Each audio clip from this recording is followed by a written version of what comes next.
Singapore பிரதமருடனான சந்திப்புக்கு பிறகு India Singapore இடையே முக்கிய ஒப்பந்தங்கள் கையெழுத்தாகின. Semiconductor, digital technology, skill development உள்ளிட்ட துறைகளில் புரிந்துணர்வு ஒப்பந்தங்கள் மேற்கொள்ளப்பட்டன. இந்தியாவிலும் பல சிங்கப்பூர்களை உருவாக்க இருப்பதாக சிங்கப்பூர் பிரதமருடனான உயர்மட்ட குழுவில் பேச்சுவார்த்தையில் பிரதமர் மோடி விருப்பம். இரு தரப்பும் இணைந்து பணியாற்றுவது மகிழ்ச்சி எனவும் மோடி பேச்சு.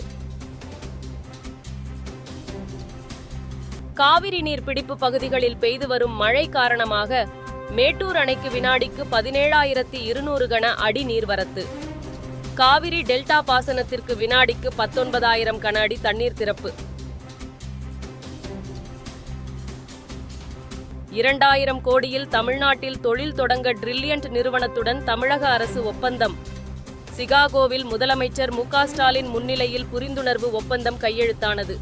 திருச்சி மற்றும் மதுரையில் தொழில் விரிவாக்கம் செய்ய ஆப்டம் நிறுவனத்துடன் பேச்சுவார்த்தை. ஆசிரியர் தினத்தையொட்டி பிரதமர் நரேந்திர மோடி வாழ்த்து. இளம் மனதை வடிவமைக்கும் அனைத்து ஆசிரியர்களுக்கும் நன்றி தெரிவிக்கும் தருணம் என எக்ஸ் தளப்பதிவு. அரசு பள்ளிகளிலும் விநாயகர் சதுர்த்தி கொண்டாட வேண்டும் என கூறி மாவட்ட முதன்மை கல்வி அலுவலர்கள் பள்ளிகளுக்கு சுற்றறிக்கை அனுப்பியுள்ளதாக சமூக ஊடகங்களில் பரவும் தகவல். சுற்றுச்சூழலுக்கு பாதுகாப்பான முறையில் கொண்டாடும்படி மாணவர்களிடையே விழிப்புணர்வு ஏற்படுத்த கோரி சுற்றறிக்கை அனுப்பியதாக அரசு விளக்கம். தமிழ்நாட்டில் கால அவகாசம் முடிந்து 30க்கும் மேற்பட்ட சுங்கச்சாவடிகள் உள்ளன. காலாவதியான சுங்கச்சாவடிகளை அகற்றவும் அல்லது பராமரிப்பு செலவுக்கு குறைந்த அளவு கட்டணம் வசூலிக்க கோரி மத்திய அரசுக்கு கடிதம் எழுதியுள்ளதாக அமைச்சர் ஏ.வ. வேலு பேட்டி. முன்னாள் அமைச்சர் எம்.ஆர். விஜயபாஸ்கர் தொடர்புடைய 100 கோடி நில மோசடி வழக்கில் 7வது நபர் கைது.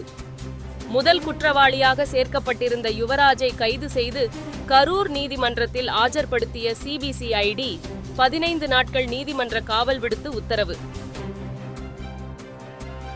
தமிழகத்தில் 3 மாவட்டங்களில் 3 சுங்கச்சாவடிகளை அமைக்கிறது தேசிய நெடுஞ்சாலை ஆணையம். விழுப்புரம், திருவண்ணாமலை, கிருஷ்ணகிரி மாவட்டங்களில் அமைக்கப்படும் என அறிவிப்பு. சென்னையில் 3வது நாளாக விலை மாற்றமின்றி விற்பனையான தங்கம். 22 கேரட் ஆபரண தங்கம் 53,360 ரூபாய்க்கும் 1 கிராம் 6,670 ரூபாய்க்கும் விற்பனை. பயிற்சி பெண் மருத்துவர் கொலைக்கு நீதி கேட்டு கொல்கத்தாவில் மெழுகுவர்த்தி ஏந்தி போராட்டம். இரவில் நடைபெற்ற பிரம்மாண்ட ஊர்வலத்தில் ஆயிரக்கணக்கானோர் கலந்து கொண்டு பெண் மருத்துவருக்கு அஞ்சலி.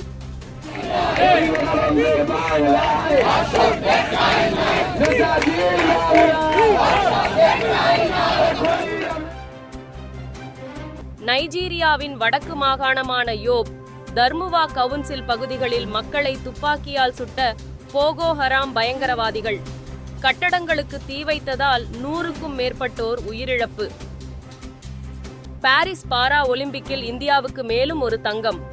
ஆடவருக்கான வில்வித்தை போட்டியில் இந்திய வீரர் ஹர்விந்தர் சிங் 6-0 என்ற கணக்கில் தங்கம் வென்று சாதனை. தளபதி விஜயின் கோட் திரைப்படத்திற்கு ரசிகர்கள் உற்சாக வரவேற்பு. திரையரங்கம் முன்பு பட்டாசுகள் வெடித்து மேள தாளங்கள் இசைத்து நடனமாடியும் கொண்டாட்டம்.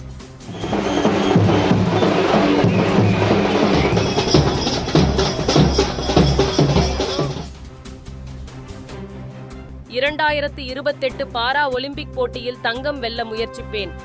பாரா ஒலிம்பிக் உயரம் தாண்டுதலில் வெண்கலம் வென்ற தமிழக வீரர் மாரியப்பன் தங்கவேலு பேட்டி.